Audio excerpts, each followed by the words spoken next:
কংগ্ৰেছত দীৰ্ঘদিন থাকি তাৰপিছত বিজেপিলৈ আপুনি আহিল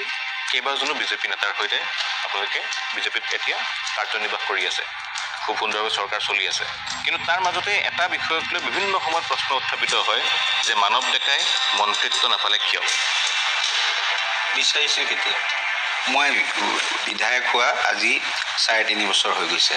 ৰাজনীতি বহুত দিনৰ পৰা কৰিছোঁ ৰাজনীতি কৰাটো আৰু চৰকাৰী ব্যৱস্থা এটা তাহাঁতৰ মাজত পাৰ্থক্য আছে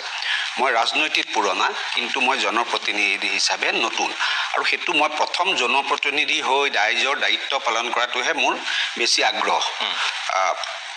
কোনো অভিজ্ঞতা নথকাকৈ হঠাৎ কিবা এটা বিচৰাটো উচিত নহয় আৰু মন্ত্ৰিত্বৰ বস্তুটো হেতু মুখ্যমন্ত্ৰীৰ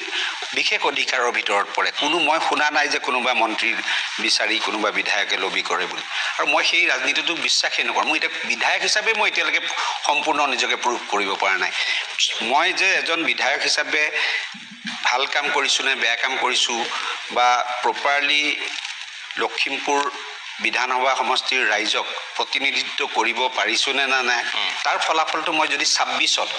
দলে মোক পুনৰ প্ৰাৰ্থিত্ব দিয়ে তেতিয়াহে প্ৰমাণিত হ'ব গতিকে মই প্ৰথমতে এজন বিধায়ক হিচাপে মোক সফলতা লাভ কৰিব দিয়ক তাৰ পিছত এইবিলাক কথা হৈ থাকে কিন্তু মই দেখিছোঁ ৰাইজৰ মাজত জনপ্ৰিয়তা যথেষ্ট আছে সমষ্টিত আপোনাক যথেষ্ট সমাদৰ কৰে ৰাইজে আৰু কেৱল আপোনাৰ সমষ্টি বুলিয়ে নহয় অন্যান্য সমষ্টিসমূহলৈ যেতিয়া যায় ৰাইজৰ সেই মৰম বুটলিবলৈ আপুনি সক্ষম হয় তাৰ কাৰণ চাওক মই সদায় জীৱনত আমি এজন জনপ্ৰতিনিধি আমি জনপ্ৰতিনিধি কেতিয়া হওঁ যেতিয়া ৰাইজে আমাক ভোটৰ জৰিয়তে নিৰ্বাচিত কৰে আমি তেতিয়া জনপ্ৰতিনিধি হওঁ আৰু আমি যিবিলাক কাম কাজ কৰোঁ এই কাম কাজবিলাক আমি কৃতিত্ব হিচাপে ল'ব নালাগে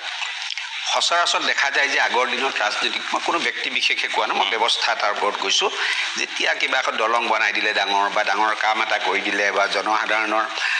কাম এটা কৰি দিলে তেতিয়া জনপ্ৰতিনিধিবিলাকে এইটো কৃতিত্ব বুলি লয় মই সেই ব্যৱস্থাটোত বিশ্বাস নকৰোঁ ৰাইজৰ কাম কৰা মোৰ সমষ্টিৰ কাম কৰা মোৰ ৰাজ্যৰ কাম কৰা মোৰ দেশৰ কাৰণে কাম কৰাটো মোৰ কৃতিত্ব নহয় জনপ্ৰতিনিধিৰ সেইটো দায়িত্ব আৰু মই সেই ভাৱধাৰাৰে চলি থাকোঁ আৰু সেইকাৰণে মই একেবাৰে সৰলতা জীৱনত ৰাইজৰ লগত পাৰ কৰোঁ আপোনালোকে মোৰ সমষ্টিত আপোনালোকৰো সাংবাদিক আছে সুধিলে মই সদায় মোৰ ঘৰত কোনো দৰ্জা বন্ধ নাথাকে নিশা দুপৰলৈকে দৰ্জা খোলা থাকে মোৰ ঘৰত আহি গেটত কোনো ৰখি থাকিব নালাগে গেটখন খোলা থাকে যিকোনো সময়ত মানুহে মোক পাব আৰু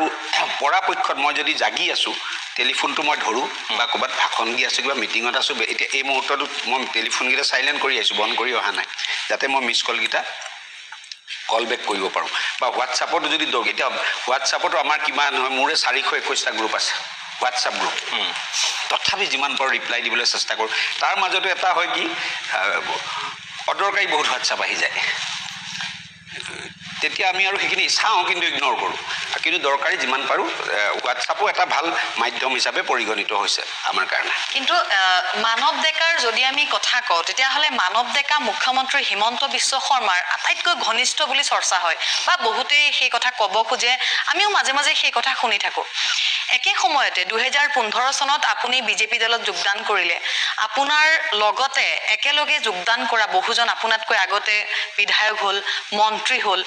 কিন্তু সমান্তৰালকৈ মুখ্যমন্ত্ৰীৰ সৈতে ইমান ঘনিষ্ঠ হোৱাৰ পিছতো মানৱ ডেকা যেন ক'ৰবাত পিছ পৰি ৰ'ল কিয় আপোনালোকে কথাটো মানে ঘনিষ্ঠতা বা এই কাৰ লগত কাৰ ঘনিষ্ঠতা সেই হিচাপত ৰাজনীতিত জুখিব নোৱাৰে যদি এজন সঁচাকৈ যোগ্য মুখ্যমন্ত্ৰী সেই মুখ্যমন্ত্ৰীজনে কোনো এজন ব্যক্তিক ঘনিষ্ঠতাৰ ভিত্তিত চাব নোৱাৰে এফিচিয়েঞ্চি এক্সপিৰিয়েঞ্চ কাৰণ মুখ্যমন্ত্ৰীজন ব্যক্তি নহয় এই ধাৰণা মুখ্যমন্ত্ৰী ব্যক্তিজনৰ লগত মই ব্যক্তিগত সম্পৰ্ক কি বৰ্তাই ৰাখোঁ বা কি ধৰণৰ ব্যক্তিগত সম্পৰ্ক আমাৰ মাজত আছে সেই মাপকাঠিৰে যিদিনাখনে মুখ্যমন্ত্ৰী মহোদয়ে চোৱা আৰম্ভ কৰিব বা সেই মাপকাঠিৰে মই যিদিনাখনে মুখ্যমন্ত্ৰী ডাঙৰীৰ পৰা কিবা বিচৰা আৰম্ভ কৰিম সেইদিনাখনে ৰাজনীতি ফিনিছ হৈ যায় গতিকে গোটেই বস্তুটো আপোনালোকে প্ৰফেশ্যনেলি হেণ্ডেল কৰে মুখ্যমন্ত্ৰী মহোদয় আমিও প্ৰফেশ্যনেলিয়ে তেওঁৰ লগত চলোঁ আমাৰ মূল লক্ষ্য মই প্ৰথমতে কৈছোঁ মই আজি এজন বিধায়ক হৈছোঁ মই ক'ত পিছ পৰি আছোঁ মইতো এজন দলে মোক বিধায়ক পাতিছে মুখ্যমন্ত্ৰী মহোদয়ে মোক সমষ্টিৰ উন্নয়নৰ কাৰণে হাজাৰ হাজাৰ কোটি টকাৰ কাম উন্নয়নৰ কাম মোক জনসাধাৰণে মোৰ কেৰিয়াৰ বনাবলৈতো জনপ্ৰতিনিধি বনোৱা নাই মন্ত্ৰী নোহোৱাকেও মানৱ ডেকাই মই সেই কথাটো কৈছোঁ যে মই ৰাজনীতিত থাকি মোৰ কেৰিয়াৰ বনোৱাৰ কাৰণে যদি ৰাজনীতিত উৎসৰ্গিত হওঁ তেতিয়া সেইটো অন্যায় হ'ব আৰু সেইটো ভাল কথা নহয়, দুবন হ'ব মোৰ। মোৰ ৰাজনীতিৰ জৰিয়তে জনসাধাৰণৰ কাম হৈছে না সেই মাপকাঠি আপোনালোকে চাওক। মোৰ কি ব্যক্তিগত উত্তৰ নাছিল বাদ দিয়ক। মই এজন কলেজ শিক্ষকৰ ল'ৰা হৈ আজি যদি 126 জনৰ ভিতৰত প্ৰতিনিধিত্ব কৰিব পাৰিছোঁ, তাতকৈ বেছি মোক ভগৱানে হওক, মোৰ লিডাৰ হিমন্ত বিশ্ব শৰ্মাই হওক বা মোৰ দল ভাৰতীয় জনতা পাৰ্টি তাতকৈ বেছি মোক কি দিব। কিন্তু আপুনি কৈছে যোগ্যতাৰ ভিত্তিত যিহেতু গোটেইখিনি নিৰূপণ কৰা হয়, এনেকুৱাতো নহয় চাগে মানৱ ডেকাৰ যে অযোগ্য মন্ত্ৰিত্বৰ কাৰণে? বস্তুটো তেনেকুৱা নহয়। আপুনি বহুত যোগ্য, আপুনি কিয় এডিটৰ ইন চিফ নহয় NKTV? তেওঁ কিয় এক্সিকিউটিভ ডাইৰেক্টৰ নহয়? বস্তুবিলাক তেনেকৈ নহয়। চব বস্তুৰে এটা নিয়ম, সমাজ এখন চলাই গৈ এটা ব্যক্তিক চলাই যোৱা নাই। আপুনি বুজি পাইছেনে? এটা ব্যক্তিক চলাই যোৱা নাই। এখন সমাজ যেতিয়া চলি যাব বিভিন্ন এংগুল চাবলগীয়া হয়। গতিকে এই ধৰণৰ কথা বতৰা যদি মই মনোনিৱেশ কৰোঁ আৰু মুখ্যমন্ত্ৰীয়ে মনোনিৱেশ কৰা আৰম্ভ কৰে তেতিয়া অসমখনৰ উন্নতি নহয়। দুদিনমানৰ কাৰণে মোৰ ব্যক্তিগত উন্নতি হ'ব পাৰে, মুখ্যমন্ত্ৰীৰ ব্যক্তিগত উন্নতি হ'ব পাৰে। গোটেই অসম প্ৰেক্ষাপটত বস্তুবিলাক যেতিয়া বিশ্লেষণ কৰি সিদ্ধান্ত লোৱা হয়, সেই সিদ্ধান্তবিলাকে অসমবাসীৰ উপকাৰ হ'ব। মোৰ ব্যক্তিগত চৰ্চাৰ কি প্ৰয়োজন আছে?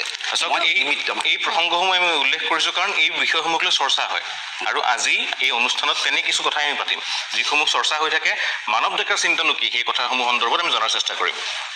চাওক, আপোনাৰ কোনটো বিষয়তকৈ? মন্ত্ৰিত্বৰ কথা? কেৱল মন্ত্ৰিত্ব নহয়, যিকোনো বিষয়তে কোনটো কথাত মই এটা কথা সুধিছোঁ এইখিনিতে যে জয়ন্ত মল্ল বৰুৱা এগৰাকী জনপ্ৰিয় মন্ত্ৰী বুলি কৈছোঁ মই, এগৰাকী জনপ্ৰিয় মন্ত্ৰী, কিন্তু আমি সেইবোৰ কথা শুনিছোঁহে, ক'ৰবাত শুনা যায়, চৰ্চা হয় যে জয়ন্ত মল্ল বৰুৱাৰ বাবে মানৱ ডেকাৰ মন্ত্ৰিত্বৰ যি পথ, সেই পথৰ হেঙাৰ নেকি জয়ন্ত মল্ল বৰুৱা, বা আপোনালোক দুগৰাকীৰ মাজতে সম্পৰ্ক ভাল নাই নেকি? মই বুজি পোৱা নাই, অদ্ভুত আপোনালোকে প্ৰশ্ন। জয়ন্ত মল্ল বৰুৱা মোৰ একেবাৰে ভাল বন্ধু এজন। জয়ন্ত মল্ল বৰুৱা ক'ব পাৰিলে? জয়ন্ত মল্ল বৰুৱাই প্ৰতিনিধিত্ব কৰে নলবাৰী জিলা, নামনি অসমত। মই প্ৰতিনিধিত্ব কৰোঁ লখিমপুৰ, উত্তৰ অসমৰ এখন জিলাৰ পৰা। গতিকে আপোনালোকে আউট অফ কণ্টেক্স ক'ৰ পৰা জয়ন্ত মল্ল বৰুৱাৰ নামটো? আপোনালোকৰ লগত একেবাৰে আমি আপোনাক কওঁ যে ব্যক্তিগত সম্পৰ্ক, ভাই ককাইৰ নিচিনা বন্ধুত্ব। পীযুষ হাজৰিকা হওক, জয়ন্ত মল্ল বৰুৱা হওক বা মোৰ মামা দিগন্ত কলিতা হওক, সুশান্ত বৰগোহাঁই হওক, আপোনালোকে কোনোদিন নাভাবিব যে আমাৰ মাজত কোনো ৰাজনৈতিক মতানৈক্য আছে বুলি। আমি একেখন থালিত ভাত খাওঁ। মানে সেই যিবোৰ চৰ্চা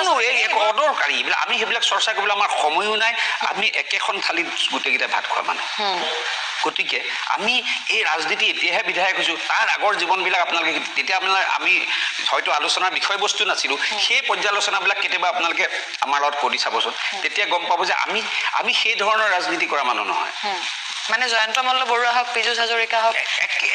আমি একেখন থালিত ভাত খাওঁ আৰু এইটোত কোনো এক্সপ্লেনেশ্যন দিয়াৰ দৰকাৰেই নাই। কথাটো আপুনি বুজি পাইছে? মানে মুখ্যমন্ত্ৰী যিহেতু ঘনিষ্ঠতাৰ কথাটো আহে, ঘনিষ্ঠতাৰ বস্তুটো চাওক। মই এতিয়া আপোনাৰ ঘনিষ্ঠতা মুখ্যমন্ত্ৰীৰ লগত হ'বলৈ কিয় লাগে? আমি ঘনিষ্ঠ পাব্লিকৰ লগতহে হ'ব লাগিব, মুখ্যমন্ত্ৰীৰ লগত নহয়। আপুনি ঘনিষ্ঠ? মোৰ ঘনিষ্ঠতাৰ এডভান্টেজ মই কিয় ল'ম? মোৰ যদি ৰাজনৈতিক আপুনি বৰ্তি থাকিব লাগে তেতিয়া ঘনিষ্ঠ হ'ব লাগিব জনসাধাৰণৰ। জনসাধাৰণৰ ঘনিষ্ঠ নহ'লে ৰাহুল গান্ধীৰ ঘনিষ্ঠ হোৱাৰ কালচাৰটো,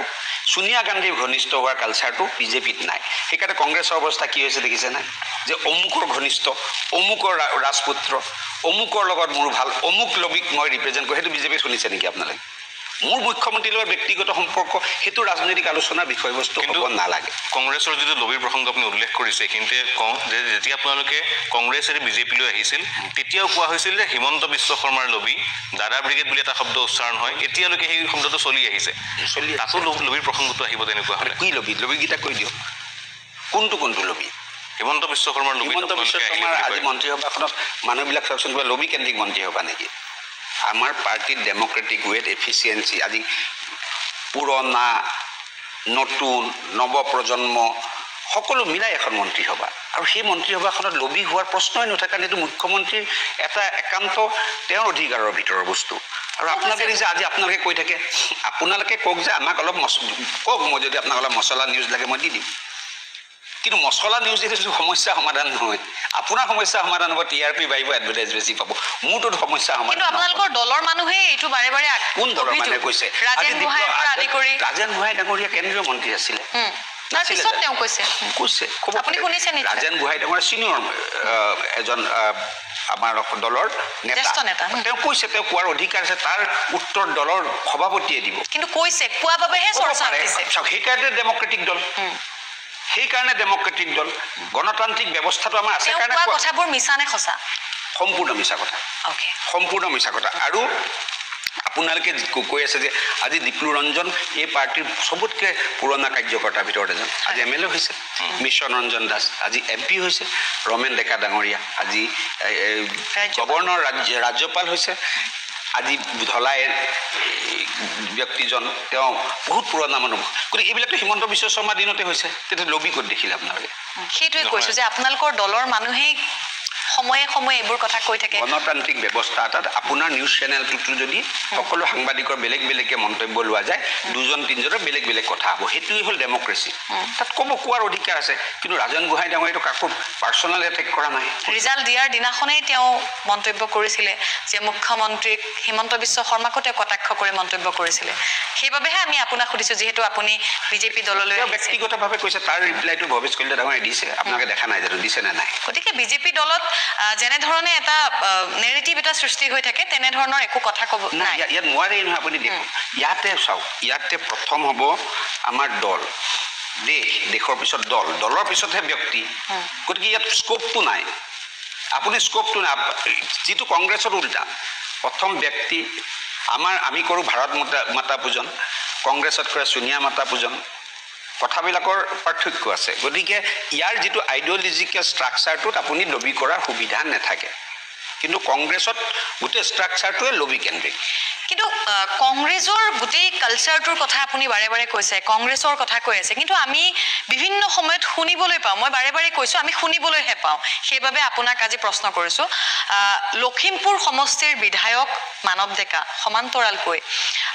প্ৰদেশ কংগ্ৰেছৰ সভাপতি ভূপেন বৰাৰ ঘৰো লখিমপুৰতে গতিকে এনেধৰণৰ কথা এটা মাজে মাজে চৰ্চা হৈ থাকে যে মানৱ ডেকা আৰু ভূপেন বৰাৰ মাজত এটা ভাল সম্পৰ্ক বৰ্তাই ৰাখে মানৱ ডেকাই যিহেতু তেওঁৰ বিপক্ষত থকা লোকসকলক ভালে ৰাখিবলৈ কিছুমান তেওঁ গুড হিউমাৰ কিছুমান তেওঁ উলিয়াই ভয় ভাবুকি বা বন্ধুত্বপূৰ্ণ সম্পৰ্ক কেতিয়াবা ৰাখে ভূপেন বৰাৰ সৈতে তেনেকুৱা সম্পৰ্ক আছে নেকি আপোনাৰ এতিয়া মই কৈছোঁ শুনক ৰাজনীতিত আমি হিমন্ত বিশ্ব শৰ্মা ডাঙৰীয়াৰ পৰা ৰাজনীতি শিকিছোঁ আমি সাংঘাতিক প্ৰফেশ্যনেলভাৱে ৰাজনীতি কৰোঁ জনসাধাৰণকে ভূপেন বৰা ব্যক্তিজনৰ যদি কথা সোধে তেতিয়া ভূপেন বৰাৰ পিতৃ আৰু মোৰ পিতৃ আমাৰ ঘৰৰ মাজত 5 কিলোমিটাৰ ব্যৱধান খুব মই জন্মৰ পৰা দেখা বন্ধুত্ব আছে ভূপেন বৰাও ৰাজনীতি পথাৰখনত মোক প্ৰথম আনোতে ভূপেন বৰাই মোক আনিছিলে কিন্তু ৰাজনৈতিক তেনেকৈ নহয় ব্যক্তিগত সম্পৰ্ক কিন্তু আজিকালি মোৰ বিপদে আপদে মোৰ ঘৰত কিবা ঘটনা হৈছে যদি বা তেখেতৰ ঘৰত যদি কিবা ঘটনা হৈছে বা তেখেতৰ ঘৰত কাৰোবাৰ অনুষ্ঠান আছে তেতিয়া লিমিটেড টু ডেট আৰু ভূপেন বৰা পৰিবাৰো মোৰ খুব ভাল বান্ধৱী কাৰণ মোৰ দেউতাৰ বেষ্ট ফ্ৰেণ্ডৰ ছোৱালী ভূপেন বৰা ইণ্টাৰভিউতে কৈছে যে মোৰ দেউতাই বিয়া কৰা কিন্তু তেওঁৰ লগত মোৰ আমি যেতিয়া দল সলনি হ'লোঁ মই বিজেপিত তেওঁ কংগ্ৰেছত আমি কোনোদিন খুব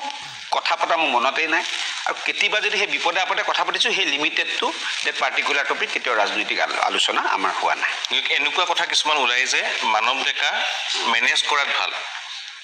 আৰু মানৱ ডেকাই সেই সম্পৰ্ক ৰক্ষা কৰাত ভাল সেইকাৰণে বিৰোধীৰ সেই নেতাসকলৰ সৈতে মানৱ ডেকাই এটা ভাল সম্পৰ্ক তেওঁ বৰ্তাই ৰাখিছে বিভিন্ন সময়ত কথা বতৰা হৈ থাকে অখিল গগৈৰ প্ৰসংগ উত্থাপন হয় সেই গোটেই বস্তুবিলাক গোটেই জীৱনটো কিয় সমাহিত কৰি ৰাজনীতিতে আপোনালোকে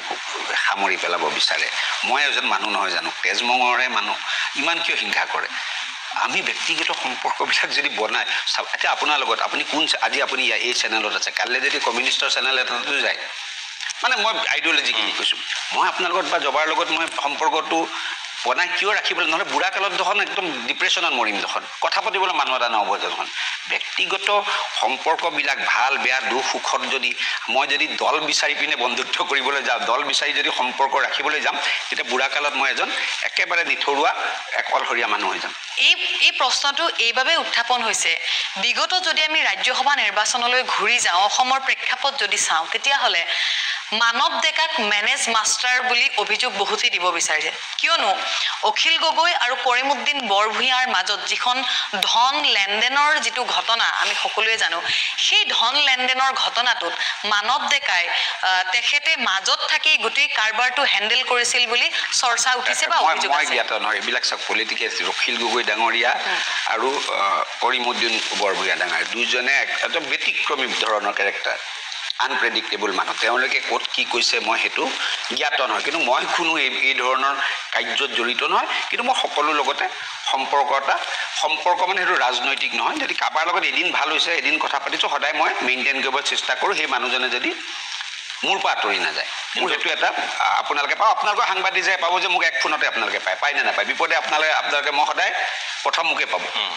সেইটো মই মেইনটেইন কৰোঁ সেইটো মোৰ নেচাৰ সেই নেচাৰটো মই ৰাজনীতিত আছোঁ বুলি চেঞ্জ কৰি নিদিব কিন্তু এইবিলাক ৰাজ্যসভা মেনেজ কিবা মই ৰাজ্যসভাত অকল ভোটাৰ এজন আছিলোঁ মোৰ এটা ভোট আছে MLA হিচাপে সেই ভোটটোহে দিছিল তাৰ বাহিৰে মই কৰি জড়িত নহয় কিন্তু নিজৰ ভোটটো বাদ দিওঁ আৰু কেইবাটাও বহুত মানৱ ডেকাই দিয়াবলৈ সক্ষম হোৱা বুলি কথা ওলাইছে কেনেকৈ আপুনি কি মানে ইমান ডাঙৰ মুখ্যমন্ত্ৰীৰ নিচিনা নেতা আছে ভৱেশ কলিতা নেতা আছে মই কোন কোটা কিন্তু সেই ৰাজ্যসভা নিৰ্বাচনত ভোট মুখ্যমন্ত্ৰী আপোনাক বিশ্বাস কৰে বহু ক্ষেত্ৰত বিশ্বাস যদি কৰে তেতিয়াহ'লে বিশ্বাস দিবলৈ সক্ষম হৈছোঁ কিন্তু ইমান ডাঙৰ মুখ্যমন্ত্ৰী ভৱেশ কলিতা ইমান দলৰ ছিনিয়ৰ নেতা থকাৰ পিছত মই কোন কোঠা গতিকে এইবিলাক মুখৰ ওচৰ কাহিনী মানে মানৱ ডেকা মেনেজ মাষ্টাৰ নহয় পজিটিভ চেঞ্চত হয় আপোনালোকে নিগেটিভ চেঞ্চত কৈ আছে নাই কোৱা আপোনাক যদি বেমাৰ হ'ল খুব ভাল এজন চিকিৎসকৰ প্ৰয়োজন ভাল চিকিৎসা মই একদম মেনেজ কৰি মেলিও আপোনাক কৈ দিম ভাল কথা কোনোবা এজন ছাত্ৰৰ কিবা এটা অসুবিধা হৈছে কোনোবা এটা যুৱকৰ একদম মেনেজ কৰি হ'লেও তেওঁ সমস্যা মেনেজ মাষ্টাৰ শব্দটো ভাল নহয় আপোনালোকে নিগেটিভত কৈ আছে ন আপোনালোকে হৰ্চ ৰিডিঙৰ কথা কৈ আছে আপোনালোকে এইটো কৈ আছে আমি কৈছোঁ যে আপুনি yes I am manage master in positive thing মানুহক সহায় কৰিবলৈ মানুহক বিপদত পৰিবলৈ মেনুপুলেট কৰিবলৈ আই এম নট এ মেনুপুলেটৰ সেইটোৱে কৈছোঁ যে 2026ৰ বিধানসভা নিৰ্বাচন আহি আছে গতিকে মানৱ ডেকাই এই যিটো পজিটিভ ৱেট মেনেজ মাষ্টাৰ সেই পজিটিভ ৱেট আপুনি ৰঙা নদীত জিকিব মই লখিমপুৰত জিকিম এনেধৰণে কিবা আলোচনা হৈছে নেকি মানৱ ডেকাৰ মানে এইটো কি কেকৰ টুকুৰা কাটি এই পিচ তুমি লোৱা এই পিচ মৰিলে তেনেকৈ হ'ব জনসাধাৰণে যদি মৰম নিদিয়ে জনসাধাৰণে যদি ভোট নিদিয়ে আপুনি MLA হ'ব পাৰিব নেকি মোৰ কথা মতে মানুহে ভোট দি দিব নেকি আজি জনসাধাৰণৰ বা বিচ্ছিন্নৰ কাৰণে ভূপেন বৰাৰ নিচিনা ব্যক্তিয়ে 3টা ইলেকশ্যন হাৰা নাই জানো বেক টু বেক আজি লুৰিণ জ্যোতিৰ নিচিনা মানুহ 3টা ইলেকশ্যন বেক টু বেক হাৰা নাই জানো আৰু মই নাভাবোঁ যে উজনি অসম বা উত্তৰ অসমৰ পৰা এই ধৰণৰ নেতাসকলে ভৱিষ্যতে মানে অদূৰ ভৱিষ্যতেও ইলেকশ্যন জিকাৰ সম্ভাৱনা নাই এইবিলাক চিট বিজেপিয়ে জিকিব কাৰণ মানুহে তেওঁলোকে কোন ধৰণৰ মানুহক লৈ কি দৰ্শন লৈ পিনে ৰাজনীতি কৰে অসমৰ মানুহে জানে ডেকা ডাঙৰীয়া হয় ৰঙা নদীৰ কথা যিহেতু ওলাইছে বিধানসভা নিৰ্বাচন আহি আছে আৰু সেই বিধানসভা নিৰ্বাচনৰ কাৰণে সমানে সকলোৱে কুচকাৱাজ আৰম্ভ কৰিছে বিজেপি তৎপৰ হৈছে আমি দেখিছোঁ আৰু সমানেই কংগ্ৰেছে তেওঁলোকৰ সমষ্টিসমূহ তৎপৰতা বৃদ্ধি কৰিছে আৰু অখিল গগৈয়ে বিশেষকৈ কিছু সমষ্টিক এইবাৰ টাৰ্গেট হিচাপে লৈছে সেই সমষ্টিসমূহত গৈ প্ৰচাৰ অভিযান আৰম্ভ কৰিছে সেই কথাসমূহ পতাৰ আগতে বিহালীলৈ আহিব বিচাৰিছোঁ বিহালীত এখন তৈয়াময় ৰণ হ'ব বুলি নিৰ্বাচন আগৰ পৰা এটা চৰ্চা হৈছিল নিৰ্বাচনৰ শেষৰ দিনটোলৈকে উত্তেজনা অব্যাহত থাকিল গৌৰৱ গগৈয়ে বাহৰ পাতি ল'লে যথেষ্ট তৎপৰতাৰে নিৰ্বাচনী প্ৰচাৰ অভিযান চলালে আৰু ফলাফল ৰাইজৰ সন্মুখত ফলাফল চাওক আমি প্ৰত্যাশিতভাৱে যিমান ভোট পাম বুলি ভাবিছোঁ সিমানেই ভোট পাইছোঁ আমি সিমানেই ভোট পাওঁ তাত আমি 50% প্লাছ ভোট পাওঁ ৰঞ্জিত দত্ত ডাঙৰীয়াই যিমান ভোট পাইছিলে সিমান ভোটে আমি পাইছোঁ অলপ ভোট পাৰ্চেণ্টেজ পুল কম হোৱাৰ কাৰণে আমি 1000মান কম পাইছোঁ আৰু অপজিশ্যনে যিমান ভোট পায় তাতকৈ তেওঁলোকে 4-5 ভোট কম পাইছে গতিকে এইটো প্ৰত্যাশিত ৰিজাল্ট আছিলে তাতে আৰু আমি বহুত হৈচৈ কৰি একদম যিটো কংগ্ৰেছে হৈচৈ কৰি কাৰণ আমিতো আমি বিজেপি কাৰ্যকৰ্তাবিলাক আছিলোঁ কিন্তু কংগ্ৰেছৰ ৰাজপুত্ৰ আছিলে গতিকে সেই হুলস্থুলটো আপোনালোকে সেইকাৰণে আপোনালোকৰ হয় সেইটো আপোনালোকে হেৰিত কৰা নাছিলে সেই একেটা বস্তু সমান ব্যৱধানতে ঢলাই চিটটো জিকিছে তাত আপোনালোকে সেইটো নাই কাৰণ ইয়াতে যে ৰাজপুত্ৰ আছিলে সেইকাৰণে আপোনালোকে বেছি দিছিল তৎপৰতাটো এনেকুৱা হৈছে যে গৌৰৱ গগৈ এফালে যুঁজিছে আনফালে দিছপুৰখন উঠি গৈছে বুলি বিভিন্ন মহলত চৰ্চা হৈছে আপোনালোকৰ সংবিধানকো বহুত দেখিছিলোঁ কিয় গৈছিলে সাংবাদিকসকল ঢলাইতো গৈছে কিয় গৈছিলে ঢলাইতো গৈছে আপোনালোকৰ সাংবাদিকসকলে নিউজ লাইভ বা প্ৰাগৰ সাংবাদিকে গৈছে বুলি ভয়ত গৈছিলে নেকি নাই যোৱা যেনেকৈ সাংবাদিকসকলৰ দায়িত্ব নিউজ কৰিবলৈ যোৱাটো ৰাজনৈতিক ব্যক্তি হিচাপে মোৰ দায়িত্ব মোৰ যেতিয়া দলে নিৰ্বাচন খেলে মোৰ তাত যোৱাটো কিন্তু বিহালীত আপোনালোকে ভবাৰ দৰে একো ব্যতিক্ৰম নাই হোৱা বিজেপিয়ে একো ব্যতিক্ৰম নাই কৰা ব্যতিক্ৰম নাই কৰা মানৱ ডেকা পীযুষ হাজৰিকা, কিয় নাযাম? দিগন্ত মই কলিতা, দলৰ কাৰ্যকৰ্তা নহয়, কিয় নাযাম? পীযুষ হাজৰিকাক আমি আন সমষ্টিত নেদেখিলো, ধলাইত নেদেখিলো। দায়িত্ব দিয়া আছিল, আপোনালোকে অফিচৰ নটিফিকেশ্যনখন চাই ল'ব। পীযুষ হাজৰিকা তাত দায়িত্ব দিছিলে। বিমলক আপুনি দেখিছিলে নেকি বিহালীত? নাই দেখা। জয়ন্ত মল্লক দেখিছিলে নেকি? ৰঞ্জিত দাসক দেখিছিলে নেকি? নাই দেখা। কিন্তু যদি আমি কওঁ চাওক পীযুষ মই কৈ আছো, আপুনি মোৰ কথাটো ফিনিছ কৰি দিয়ক। দেখিছিলে নেকি? নাই দেখা। এই কিছু যোনজন ব্যক্তিক য'ত দায়িত্ব দিছে মোক দেখিছিলে নেকি চামগুৰিত? নাই দেখা। যাক য'ত দায়িত্ব দিছে আমি তাত কৰিছোঁ। বাকী আপোনালোকে যিত কৈ আছে এটা খুব বেয়া মানে সাংঘাতিকভাৱে এটা পইচাৰ যিটো কথা ওলাইছিলে সেই কথাটো মই পিছত আজি 4-5 দিন আগত গম পাইছোঁ। মই আপোনালোকে মন কৰিব যে গৌৰৱ গগৈ ডাঙৰীয়া বিৰোধী দলৰ উপদলাপতি পাৰ্লিয়ামেণ্টত, বাহিৰত পঢ়িছে, অনবৰত হাতত সংবিধান লৈয়ে থাকে, হয়তো মোতকৈ হয়তো বেছি সংবিধানৰ জ্ঞান আছে। তেওঁ এইটো সাধাৰণ জ্ঞান নাই নেকি যে চাইলেণ্ট পিৰিয়ডৰ পিছত বেলেগ সমষ্টিৰ নাগৰিক এজনো ইলেকশ্যন হৈ থকা সমষ্টিটোত থাকিব নোৱাৰে। কিন্তু তেওঁ এজন জনপ্ৰতিনিধি হৈ ইলেকশ্যনৰ ভোট বাকচ যোৱালৈকে আছিলে নে নাই তাত? কিয় আছিলে আপোনালোকে জানেনে? এসপ্তাহমান আগত যেতিয়া, কাৰণ তেওঁলোকৰ মানুহে আমাক খবৰ দি আছে গৌৰৱ গগৈ ডাঙৰীয়া হতাশগ্ৰস্ত হৈ তেওঁ ভাবিলে যে মই ইয়াত ইলেকশ্যন হাৰিম, তেওঁ ঝাৰখণ্ডলৈ গুচি গ'ল। তেতিয়া যিজন ব্যক্তিয়ে বৃহৎ পৰিমাণৰ ধন দি টিকেট লোৱা বুলি অভিজিত হৈছে কেণ্ডিডেটজনে, তেওঁক ধমকি দিছে যে আপোনাক মই পইচা দিছোঁ, আপুনি ভোট শেষ নোহোৱালৈকে ইয়াত কাম কৰিব লাগিব, নহ'লে আই উইল এক্সপ'জ ইউ। কেণ্ডিডেটজনে ফোনত কৈছে যে আপুনি কিয় গুচি গ'ল, মোকতো পইচা লৈ টিকেট দি আপুনি জিকোৱাৰ দায়িত্ব লৈছিলে, গতিকে ভোটৰ বাকচ যেতিয়ালৈকে ষ্ট্ৰং ৰুম নাপায় তেতিয়ালৈকে আপুনি মোক ছাৰ্ভিচ দিব লাগিব। আই পেইড ফৰ ইয়ৰ ছাৰ্ভিচ। মানে ঠিকা লোৱাৰ নিচিনা নেকি? য়েছ, নহ'লে চাইলেণ্ট পিৰিয়ডত ভোটৰ বাকচলৈকে গৈ থানাত বহি থকা নাই নেকি? গতিকে তেওঁ বাধ্য কৰালে এজন ব্যক্তিক। সেইটোহে বৰ এই ইলেকশ্যন সেই চাইডটো আপোনালোকে ৰিফ্লেক্ট কৰা নাই। কিমানমান টকা লৈছিল মই নাজানো, কিন্তু মই এইটো জানো যে চাইলেণ্ট পিৰিয়ডৰ 48 ঘণ্টাও তেওঁক থাকিবলৈ বাধ্য কৰোৱা হৈছিল এইকাৰণে যে আপোনাক মই এক্সপ'জ কৰিম, আপুনি ভোটৰ বাকচত ভোট সোমোৱালৈকে মোক ছাৰ্ভিচ দিব লাগিব। আৰু যাৰ কাৰণে এজন ডেপুটি লিডাৰ, পাব্লিক ৰিপ্ৰেজেণ্টেটিভ, সাংবিধানিকভাৱে এলাও নহয়, ইলেকশ্যন কমিশ্যনৰ ৰুল মতে কোনো জেনেৰেল মানুহে থাকিব নোৱাৰে চাইলেণ্ট পিৰিয়ডত বেলেগ সমষ্টি। এজন পাব্লিক ৰিপ্ৰেজেণ্টেটিভে ৰাতি 12টালৈকে বহি আছিলে তাত। সেই কথাটোহে এটা বেয়া দিশ ৰাজনীতিৰ ক্ষেত্ৰত। তেওঁলোকেতো কৈছে আমি ৰখিয়াই দিবলৈ ৰখিছোঁ। পুলিচ প্ৰশাসন নাছিলে, আৰক্ষীৰ ওপৰত তেওঁলোকৰ কোনো ধৰণৰ আস্থা নাই বুলি ৱায়ানাডত আছে, ঝাৰখণ্ডত আছে। অবান্তৰ কথা ক'লে। তেওঁ যোৰহাটত আছিলে আৰক্ষীৰ ওপৰত বিশ্বাস, তেওঁ যোৰহাটত কেনেকৈ জিকিলে? গতিকে কথাবিলাক চাওক, নিজৰ দুৰ্বলতা ঢাকিবলৈ চালে বেৰে কোবাই কথা ক'লে নহ'ব। আনকি ইলেকশ্যনটোত আমি যিমান চাইলেণ্টলি জনতাৰ মাজত গৈ, আপুনি দেখিছে চোতালে বহি আমি মানুহক মিটিং কৰিছোঁ, চাহ খাইছোঁ, কিন্তু তেওঁৰ গোটেই বস্তুটো এটা হাইজেকিং প্ৰক্ৰিয়াৰ একদম ভাবুকি এনেকুৱাতে শিৱসাগৰৰ পৰা মানুহ লৈ আহিছে, যোৰহাটৰ পৰা মানুহ লৈ আহিছে, মোৰ লখিমপুৰৰ পৰা মানুহ লৈ আহিছে, 140জন জিলা পৰ্যায়ৰ নেতাক আনি তাত হোটেলত ৰাখিছে। সেইটো হাইজেকিং নহয় নেকি? আমি 8-10জন মানুহ আছোঁ বাহিৰৰ পৰা আছোঁ, আমাক দায়িত্ব অফিচিয়েলি দিছে। আৰু আমি মিটিং ক'ৰবাত আপোনালোকে নিজে দেখিছে, আপোনাক বোলে আজি মানৱ ডেকাৰ চোতালত বহি মিটিং কৰি আছে, আজি সুশান্ত বৰগোহাঁই বাগানৰ লাইনত মিটিং কৰি আছে। কিন্তু তেওঁলোকৰ গোটেই ইলেকশ্যনটো আছিলে হাইজেক কৰা এটা দৰ ধমকি ভাবুকিৰে যাতে ভোট কেপচাৰিং কৰি ল'ব পাৰে, সেই ভাৱধাৰাৰে তেওঁলোকে তাতে ইলেকশ্যনটো কৰিছে। কিন্তু কথা এনেকুৱা ওলাইছে যে গৌৰৱ গগৈয়ে আপোনালোকক গাঁৱে ঘৰে চোতালে যাবলৈ বাধ্য কৰি দিছে। ভাল পাইছোঁ, আমাৰ সংগঠন হৈছে তেওঁ, আমি ঘৰে চোতালে তেওঁলোকে ষ্টুডিঅ' বুমে হুঁচৰি থাকিলে হ'ল, আমাৰ কি অসুবিধা হ'ব? আন এটা প্ৰসংগলৈ আহিছোঁ মই। অসমৰ 126গৰাকী বিধায়ক, আৰু সেই 126গৰাকী বিধায়কৰ যদি আমি কথা কওঁ, আৰু তেতিয়া মই একেবাৰে যদি 5গৰাকী ৰাখোঁ, এখন লিষ্ট তালিকা এখন বনাই অসমৰ আটাইতকৈ ধনী বিধায়ক 5গৰাকীৰ ভিতৰত যদি ৰাখোঁ, তাতে কিন্তু নাম সোমাব মানৱ ডেকাৰ। এইকাৰণেই নামটো সোমাব, মই কাৰণটো কৈছোঁ, কাৰণ মানৱ ডেকা বুলি ক'লে কিন্তু সততে 30 লাখ টকীয়া ঘড়ী সমান্তৰালকৈ 20,000 বা 30,000 টকীয়া তেনেধৰণৰ ব্ৰেণ্ডেড চাৰ্ট, কোট, পেণ্ট, চশমা, ছানগ্লাছ আদিৰ কথাৰে কিন্তু জোতা পৰ্যন্ত বিতৰ্ক হয় আপোনাৰ। এই বস্তুবিলাক নহয়, আপোনালোকৰ গোটেই ধাৰণা আপোনালোকে পৰিপাতি মানে ধনী বুলি ভাবে আৰু অপৰিপাতি মানে দুখীয়া বুলি ভাবে। অসুবিধাটো তাত এতিয়া আপুনি মই যদি মোনা লৈ 2 সাইজ ডাঙৰ চাৰ্ট পিন্ধি ঘূৰি পাওঁ, তেতিয়া দুখীয়া বিধায়ক। পৰিপাতি হৈ থাকিবলৈ মানুহক ধনৰ প্ৰয়োজন নেকি? এতিয়া আপোনালোকে এটা এজামশ্যন প্ৰিজামশ্যনত প্ৰাইচ টেগ বনাই থাকিব ডেট ইজ নট ডান এতিয়া আপুনি ধুনীয়াকৈ ড্ৰেছ পিন্ধি আছে এতিয়া আপোনাক মই কৈ দিওঁ যে জবাল অসমৰ 5জন সাংবাদিকৰ ভিতৰত চবতকৈ ধুনীয়া সাংবাদিক চবতকৈ ধনী সাংবাদিক সেইটো জাষ্টিফাই হ'ব নোৱাৰে ন মই পৰিপাটিকে থাকোঁ মৰালৈকে পৰিপাটিকে থাকোঁ মই ভাল পাওঁ তাৰ লগত মোৰ মই ভাল পাওঁ কিন্তু তাত আপুনি প্ৰাইচ টেগটো ক'ব বনাই আছে মই পৰিপাটিকে থাকোঁ কিন্তু এতিয়া আপোনালোকে এটা বস্তু হ'লে পৰিপাটিতকৈ থকা মানুহ মানে ধনী মানুহ আৰু অপৰিপাটিকে থকা মানুহ মানে দুখীয়া মানুহ কিন্তু ব্ৰেণ্ডৰ প্ৰতি এটা বিশেষ আপোনাৰ আকৰ্ষণ আছে নাজানো মই ইমান ৰাজনীতি কৰি থকা মানুহ ইমান মই পৰিপাটিকে থাকোঁ মই ব্ৰেণ্ড চেণ্ডৰ কথা ইমান মানে আপোনাৰ জোতাযোৰ কেই লাখ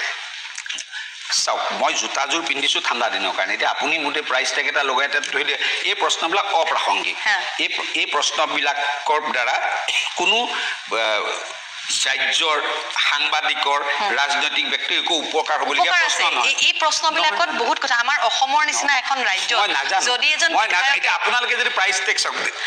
ইৰৰিলেভেণ্ট কুৱেশ্যন আপোনালোকৰ নিচিনা মানুহ এটা প্ৰাইচ টেগ বনাই দিব সেইটো হ'ব নোৱাৰে মোৰ পৰিবাৰে কাপোৰ কিনি আনি দিয়ে আপোনালোকে তেওঁক এদিন মাতি নি শুনি দিব যে কিমান টকাত কিনি আনিছে মানে আপুনি নাজানে আপুনি লাখ টকীয়া মানে আপুনি একেবাৰে স্পষ্টকৈ কওক যে আপুনি লাখ টকীয়া বস্তু নিপিন্ধো মই যিটো ভাল লাগে সেইটো পিন্ধো লাখ টকীয়া বিধায়ক নেকি আপুনি আমি দৰমহা পাওঁ কিমান দৰমহা এলাউঞ্চ মিলি পাওঁ 1,72,000 মান আৰু পৰিবাৰৰ বিজনেছ সেইকাৰণে মানুহে কয় যে বিধায়কসকলৰ পইচা নাই বুলি কয় দৰমহা বেছি নহয় বুলি কয় তাৰপিছতো বিৰাট টিপটপকে থাকে আপুনি যিটো প্ৰসংগ ভালকৈ লগত পইচা কি হ'ব কিন্তু ব্ৰেণ্ডৰ প্ৰসংগতাত আহি যায় বুলি কয় আপোনাক হয় নেকি ব্ৰেণ্ডৰ কথাটো আহি যায় যে খুব মানে ব্ৰেণ্ডেড কাপোৰ পিন্ধি ভাল পায় ব্ৰেণ্ডেড ইৰৰিলেভেণ্ট কুৱেশ্যন মোক সোধক লখিমপুৰত ৰাস্তা কিমান বনালোঁ দলং কি বনালোঁ উন্নয়ন কি কৰিলোঁ সেইটো সোধকচোন ইমান আপোনালোকৰ এটা ডাঙৰ চেনেল 45 মিনিট মই ইণ্টাৰভিউ দিম 5 মিনিট মোৰ কাপোৰ জোতা লৈ আপোনালোকে ব্যস্ত হৈ থাকিব লাগেনে অসমৰ ডেভেলপমেণ্ট ৰাজনীতি মোৰ এছেম্বলি পাৰফৰ্মেঞ্চ মোৰ লখিমপুৰৰ কৰা উন্নয়নমূলক কামৰ খাতে আনি ল'ব লাগে অসমৰ মানুহে লখিমপুৰৰ ৰাইজেও সেইটো কথা জানিব বিচাৰিব যে আমাৰ বিধায়কে মোৰ লখিমপুৰৰ মানুহে জানে ইৰৰিলেভেণ্ট সময়টো কিয় নষ্ট কৰিছে সোধকচোন লখিমপুৰত কি কি উন্নয়ন কৰিলোঁ নহয় আমি মানুহে আপোনালোকক বেয়া পাব মই একেবাৰে ব্ৰেণ্ড চেণ্ডৰ এইবিলাকৰ লগত মোৰ সম্পৰ্ক নাই মই এটাই জানো পৰিপাটিকে থাকি মোৰ ভাল লাগে মই পৰিপাটিকে থাকোঁ দামী কাপোৰ একদম নিপিন্ধো সেইটো কথা কাৰণ মোৰ কাপোৰ ৱাইফে কিনে আপোনাৰ ফটো এখন ছ'চিয়েল মিডিয়াত আহিলে চেঞ্চুৰেশ্যন হয় ইমান টকীয়া টি চাৰ্ট ইমান টকীয়া জোতা সেইটো আমি কোৱা কথা নহয় আপোনাৰ বিভিন্ন পষ্ট ইনকামে উলিয়াই দেখুৱাই দিব পাৰিম য'ত নেকি সেই কথাবিলাক আলোচনা হয় নুই কৰিব নোৱাৰে আপুনি হয় চৰ্চা হয় সেই চৰ্চা কৰা মানুহখিনিয়ে যিখিনিয়ে নিজে একো কৰিব নোৱাৰে আৰু ভাবে কি ইয়াক আজি দিলোঁ ফেচবুকত চেল্ফ ছেটিছফেকশ্যন লাগে কিন্তু সি বুঢ়া কাললৈকে একো কৰিবই নোৱাৰিব সেই তেনেকুৱা ধৰণৰ মানুহখিনি কোনো সভ্য সমাজৰ সভ্য মানুহে এইবিলাক কথালৈ ব্যস্ত নাথাকে মোক যদি কোনোবাই মই উন্নয়ন নকৰাৰ কাৰণে গালি দিয়ে মই একেবাৰে নতশিৰে তাক স্বীকাৰ কৰি ল'ম আৰু কোনোবাই যদি মই কৰা কামটোৰ কাৰণে শুভেচ্ছা জনায় তেতিয়া মই হাত জোৰ কৰি আশীৰ্বাদ ল'ম সেইটোতে লিমিটেড বাকী ছ'চিয়েল মিডিয়াত মোৰ কাপোৰক লৈ মোৰ লাইফষ্টাইলক লৈ মোৰ ব্যক্তিগত জীৱনলৈ কি কমেণ্ট কৰে মই একেবাৰে বৰ্ডাৰো মই নুশুনো আপুনি পায়নে কেতিয়াবা দেখেনে আপুনি মোৰ ছ'চিয়েল মিডিয়া একচুৱেলি মই ফেচবুক লগ ইনে নকৰোঁ মই কমেণ্ট মই নাচাওঁৱেই তাৰমানে মই ফেচবুকত মোক বেয়াকৈ লিখা কমেণ্টকেইটাৰ পৰা হতাশো নহওঁ ভালকৈ লিখা কমেণ্টকেইটাৰ পৰা উৎফুল্লিতও নহয় সেইটো মোৰ কাৰণে কমিউনিকেট কৰাৰ এটা মোৰ পোষ্ট মই দিনটোত কাৰ্যসূচী কি সেইখিনি ৰাইজৰ মাজত আগবঢ়াই দিয়া মাধ্যমে সেইখন কাজিয়া কৰা টু মেমে কৰা প্লেটফৰ্ম মোৰ কাৰণে নহয় আৰু যি মানুহ তাত ব্যস্ত হয় সি জীৱনত একো উন্নতি কৰিব নহয় ফেচবুক কৰি ফ্ৰাষ্ট্ৰেটেড হৈ নিগেটিভ হৈ খুব বেয়া জীৱন এটা পিছলৈ হৈ যায় কিন্তু মানৱ ডেকাৰ আমি কেইদিনমান আগতে মোৰ সঠিককৈ মনত নাই কেইমাহমানৰ আগতে আমি এটা পাইছিলোঁ এগৰাকী ছোৱালী খুব সম্ভৱ তেওঁ আপোনাক ধন্যবাদ দিছিলে ফেচবুকতে তেওঁ কিবা এটা লাইভ পোষ্ট এটাৰ কথা কিবা এটা ফেচবুকত তেওঁ আবেদন কৰিছিলে আৰু 24 ঘণ্টাৰ মূৰত মানৱ ডেকাই সেই কামখিনি কিন্তু কৰিও দিছিলে অকণমান কওকচোন তেনেকুৱা নহয় বিভিন্ন ৰিকুৱেষ্ট দিয়ক হোৱাটছআপত পুটকৈ ফেচবুকত দিয়া নাছিলে ছোৱালীজনী হোৱাটছআপত দিছিলে বোলা মই জনাত তেনেকুৱা হাজাৰটা আহে হাজাৰ ৰিকুৱেষ্ট অসমৰ বিভিন্ন জেগাৰ পৰা মানুহে কেতিয়াবা কৰে তেতিয়া মই দুটা হ'ল এটা সমষ্টি কেন্দ্ৰিক দৃষ্টিভংগীটো বেলেগ হয় অসম কেন্দ্ৰিক দৃষ্টিভংগীটো মই মানৱীয়তাৰ দৃষ্টিভংগীৰে চাওঁ কিন্তু মোৰ কাৰণেতো চব সম্ভৱ নহয় তেতিয়া মই সমাধান কৰিবলৈ চেষ্টা কৰোঁ বা কৰি দিওঁ কিন্তু ব্যতিক্ৰমীভাৱে সেই ছোৱালীজনীয়ে ফেচবুকত কামটো কৰি দিয়াৰ পিছত এটা পোষ্ট আপডেট দি দিছিলে গতিকে সেইকাৰণে সেইটো চৰ্চাৰ বিষয় হৈছিলে কিন্তু তেনেকুৱা হাজাৰটা চৰ্চাৰ বিষয় আছে কিন্তু এইবিলাক মই কোনো চৰ্চাৰ বিষয় হ'বলৈ কাৰণে নকৰোঁ মোৰ দায়িত্ব হিচাপে আৰু মই কৰি ভাল পাওঁ কাৰণে কৰোঁ গতিকে এইটো আপোনালোকে চৰ্চা কৰিছে কোনোবাই কৰিছে মই তাত আপত্তি কৰিবলগীয়া নাই কিন্তু এইটো মোৰ চৰ্চা হ'বৰ কাৰণে এই কামবিলাক নকৰোঁ মানে প্ৰকৃতাৰ্থত আপুনি সহায় কৰে মোৰ কিবা ভাল লাগে অলপ হিউমেনিটেৰিয়ান পইণ্ট অফ ভিউ পাই মানৱীয়তাৰ দৃষ্টিভংগীৰে কিছুমান কাম কৰি মই খুব শান্তি পাওঁ অখিল গগৈৰ প্ৰসংগলৈ আহিব বিচাৰিছোঁ প্ৰথমে জানিম অখিল গগৈৰ লগত আপোনাৰ সম্পৰ্ক কেনেকুৱা তেওঁ মোৰ সতীৰ্থ বিধায়ক এজন আপোনাৰ লগত যেনেকুৱা তেওঁৰ লগত যেনেকুৱা তেনেকুৱা অতি ঘনিষ্ঠ বুলি কিছুমান কথা ক'লে মাজে মাজে অতি ঘনিষ্ঠ হ'বলৈ মই অখিল গগৈ ঘৰতো কেতিয়াও গৈ পোৱা নাই অখিল গগৈ মোৰ ঘৰত গৈ অতি ঘনিষ্ঠ মানুহটো সপ্তাহত এদিন অহা যোৱা হ'ব না সতীৰ্থ বিধায়ক এজনৰ লগত আমি এছেম্বলিত পাওঁ বহিলোঁ কথা পাতিলোঁ সিমানে আৰু ফোনত কথা হয় নেকি ফোনত কেতিয়াবা দুমাহ এমাহ সময়ত কিবা ভাল বেয়া ল'ৰা পৰীক্ষা থাকিলে বা মোৰ কিবা থাকিলে তেতিয়া দুমাহ তিনিমাহ কেতিয়াবা হয়তো হ'ব পাৰে কেতিয়াবা লখিমপুৰ গ'লে ফোন কৰে শেহতীয়াকৈ অখিল গগৈয়ে সংখ্যালঘু সমষ্টিবিলাকত বিশেষ তৎপৰতা আৰম্ভ কৰা বুলি কংগ্ৰেছে তেওঁলোকৰ বিৰুদ্ধে অভিযোগ উত্থাপন কৰিছে এসময়ত একেলগে আছিলে বিহালীক আপুনি ক'লে বিহালীত নিৰ্বাচন গ'ল সেই নিৰ্বাচনৰ সময়ত হাত মেলিলে আৰু এতিয়া কংগ্ৰেছৰ যিসমূহ সমষ্টিত ভাল তেওঁ সেই সমষ্টিসমূহত অখিল গগৈয়ে নিৰ্বাচনী প্ৰচাৰ ইতিমধ্যে আৰম্ভ কৰিছে ২৬ৰ কুচকাৱাজ আৰম্ভ হৈছে তাৰমানে এই কথাটোত মই মন্তব্য দিয়া আৰু বেগানী চাদিমে আব্দুল্লাহ দিৱানাৰ নিচিনা কথা ন এইটো কি কৰিব পাৰিম অখিল গগৈ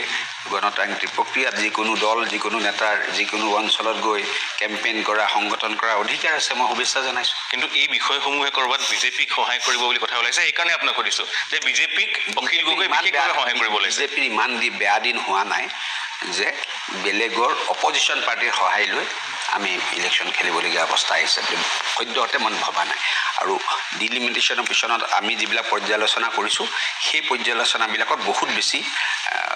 ভূমিকা নাই এই শক্তিবিলাকৰ মুখ্যমন্ত্ৰীয়ে কৈছে সংখ্যালঘু কেইবাটাও সমষ্টিত অহা নিৰ্বাচন ভালকৈ নিৰ্বাচন খেলিম বুলি আমাৰতো 100% অধিকাৰ আছে আমাৰ 100% অধিকাৰ আছে আমাৰতো পলিটিকেল পাৰ্টি আমি প্ৰফেশ্যনেল পলিটিকেল পাৰ্টি আমি এনেই এৰি দিম নেকি ৰন ৱক অভাৰটো নিদিওঁ নহয় আমি ফাইট কৰিম আৰু আমি জিকিবলৈ চেষ্টা কৰিম আৰু আমাক আঁকোৱালিও লৈছে মানুহখিনিয়ে হয় আন এটা প্ৰসংগলৈ মই আহিব বিচাৰিছোঁ এতিয়া আমি যিজন মানৱ ডেকাক দেখোঁ বা এতিয়া আমি MLA হোষ্টেলত হওক বা যিজন মানৱ ডেকাৰ কথা বতৰা হয় সেই মানৱ ডেকাক এতিয়া সকলোৱে ভাল পায় এক জনপ্ৰিয় বিধায়ক হিচাপে তেওঁ পৰিণত হৈছে বা লখিমপুৰতো তেওঁ যথেষ্ট উন্নয়নমুখী কাম কাজ কৰিছে আমি নিজেও গৈছিলোঁ আমি দেখিছোঁ সেই কাম কাজসমূহ কিন্তু ইয়াৰ আগতে বিধায়ক মানৱ ডেকা যেতিয়া হোৱা নাছিলে বা যেতিয়া ৰাজনৈতিক জীৱনত তেওঁ জড়িত হৈ আছিলে মানৱ ডেকাৰ নামটো কিন্তু সততে খুৰাপান বা অশালীন ব্যৱহাৰ মহিলাক অশালীন ব্যৱহাৰ কৰা এনেধৰণৰ নামৰ সৈতে এই বিতৰ্কসমূহৰ সৈতে মানৱ ডেকাৰ নামটো সাঙুৰ খাইছিলে অকণমান সেই বিষয়ে কওকচোন আপোনাৰ পাষ্টৰ বিষয়ে চাওক মানুহ এজন আপুনি মোক কিমান দিনৰ পৰা জানে বহুত বছৰৰ পৰা জানে আপুনি বিধায়ক নোহোৱাৰ পৰা জানে এতিয়া কিছুমান কনস্পিৰেচি থিয়ৰী কৰি যদি কোনোবাই উইথ প্ৰমাণ নোহোৱাকৈ যদি ধুম ধুমকৈ নিউজত শব্দ কৰি ডাঙৰ মিউজিক দি পিনে বজাই দিলেতো ন এভিডেঞ্চ বেছ হ'ব লাগিব ভাৰতীয় জনতা পাৰ্টীৰ নিচিনা ইমান বিশ্বৰ সকলোতকৈ ডাঙৰ দলটো শাসনত থকা অৱস্থাত তেনেকুৱা যদি কিবা এলিগেশ্যন থাকে সেই এলিগেশ্যন তাৰ ওপৰত ইনকুৱাৰী হৈছে ইনকুৱাৰী হৈ প্ৰমাণ আজিকালি ইলেক্ট্ৰনিক টেকনলজিৰ যুগত কিবা লুকুৱাই থাকিব পাৰে নেকি গতিকে মই ভাবোঁ যে সেইবিলাক কাম কিছু যিবিলাক মানুহে কৈ তৃপ্তি পাইছে তেওঁলোকৰ তৃপ্তিটোতে সন্তুষ্ট থাকক মই তেওঁলোকৰ শুভকামনা জনাইছোঁ কিন্তু মই মোৰ কামৰ পৰা এইবিলাক বস্তুৱে বিচলিত কৰিব নোৱাৰে তাক মই প্ৰমাণ কৰি দেখাই দিছোঁ মানে আপোনাৰ বিৰুদ্ধে আচলতে এতিয়া চাওক মই পৃথিৱীখনৰ যিখন ৰাজ্যত 3.5 কোটিৰ ওচৰত মানুহ আছে 3 কোটি 20-30 লক্ষ মানুহ তাত মই প্ৰত্যেকজন মানুহৰ কি মানসিকতা কেনেকৈ চলে মই কেনেকৈ জানিম কিন্তু তেওঁলোকে যদি সেইটোতে চেডিষ্টিক প্লেজাৰ পাইছে বা আখৰিক তৃপ্তি পাইছে মই তেওঁলোকক শুভেচ্ছা জনাইছোঁ কিন্তু মই মোৰ ৰাস্তাত চলি যোৱাত বিচলিত কৰিব নোৱাৰে মই আগতে আপোনালোকে একজন সাধাৰণ মানুহ হিচাপে মোক ঢোলকি বজোৱা দিব যাইছিলে এতিয়াতো MLA হিচাপে 24 ঘণ্টা আপোনালোকে আমাক মনিটৰিঙত ৰাখে নে নাৰাখে মই ইমান বেয়া মানুহজন কোৰ সুৰাৰ কথা আপোনালোকে আনি দিছে হয় মই খাওঁ মই মদ খাওঁ ক'ত খাওঁ মোৰ তাতে মিচিং জনবসতি জাগা আছে মোৰ তাত সোণোৱাল কছাৰী যদি মোৰ তাতে 50,000ৰ ওপৰত ST ভোট আছিলে আগৰ সমষ্টিটো এতিয়াও মোৰ সিমান সংখ্যকে ভোট আছে মই তেওঁলোকৰ গাঁৱত গ'লে যদি মোক চাঙত বহি মৰমত চাই মদ এগিলাচ দিয়ে মই কিয় নাখাম আপোনালোকক মই একদম গৌৰৱেৰে খাম আৰু মই সগৌৰৱেৰে এজন অসমীয়া খিলঞ্জীয়া মানুহ হিচাপে খাওঁ কিন্তু মই আপোনালোকে এনেকৈ কৈ দিছে যে মই গধূলি গৈ পাবৰ পাৰ্টি কৰোঁ ডিস্কো ক্লাবত যাওঁ কেতিয়াবা শুনিছে নেকি আপোনালোকে মোক দেখিব কাম নাথাকিলে মই ঘৰতে থাকোঁ আৰু কাম থাকিলে মই সম্পূৰ্ণ কামত ব্যস্ত হৈ থাকোঁ এই কথাবিলাকৰ দি চাওক অভিযোগটোহে আপোনাক আজি ক্লিয়াৰিফাই কৰিব বিচাৰিছোঁ চাওক মই কৈছোঁ যে মোক আপুনি ব্যক্তিগতভাৱে কি জানে মোক ব্যক্তিগতভাৱে জানা মানুহবিলাকে জানে এতিয়া এই ধৰণৰ প্ৰপগণ্ডা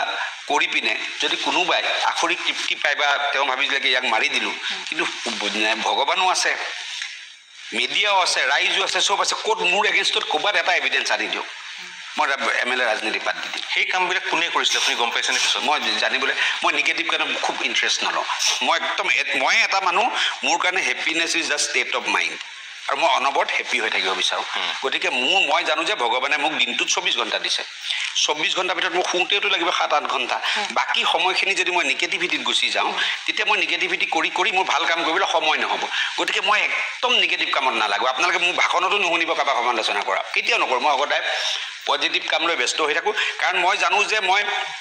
মোৰ বিৰোধিতা কৰা, মোৰ এগেইনষ্টত কনস্পিৰেচি কৰা মানুহখিনিৰ বিপৰীতে যদি 4 ঘণ্টা মই লাগি যাওঁ, তেতিয়া মোৰ কামৰ ভাল কামৰ 4 ঘণ্টা কমি যায়। আৰু মই যেতিয়া কাউণ্টাৰ মেকানিজিম তৈয়াৰ কৰিবলৈ 4 ঘণ্টা লাগিম, সি 8 ঘণ্টা লাগি আৰু কৰিব, আকৌ মই 8 ঘণ্টা লাগো। গতিকে মই নিগেটিভিটি ইগন'ৰ কৰোঁ, নিজৰ পজিটিভ কামত আগবাঢ়ি যাওঁ, আৰু তাৰ মই ফল পাই আছোঁ। আৰু এটা কথা মই এইখিনিতে সুধিব বিচাৰিছোঁ যে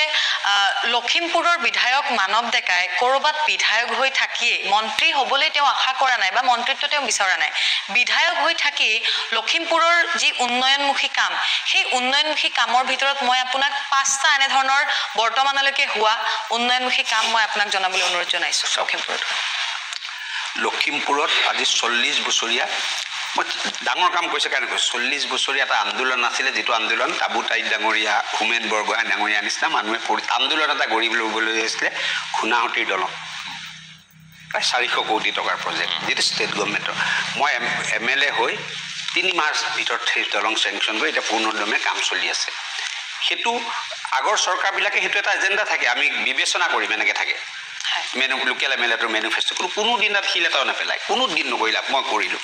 ৰঙা নদীৰ ওপৰত দ্বিতীয়খন দলং খাৰখাতি, সেই দলং আজি সম্পূৰ্ণ এই মাহত মুখ্যমন্ত্ৰীয়ে গৈ তাক উদ্বোধন কৰি, প্ৰকাণ্ড দলং, প্ৰায় 150-200 মিটাৰ দলং, বহুত ডাঙৰ। আজি লখিমপুৰত আপুনিয়ে গৈছে, আপুনি দেখিব যে প্ৰায় 150 কোটি টকাৰ ষ্টেডিয়ামৰ কাম চলি আছে, য'ত এখন খেলিবলৈ ফুটবল নাছিলে। মই বিধায়ক হোৱাৰ পিছত সেই কাম আৰম্ভ কৰিছোঁ মুখ্যমন্ত্ৰীৰ ডাঙৰীয়াৰ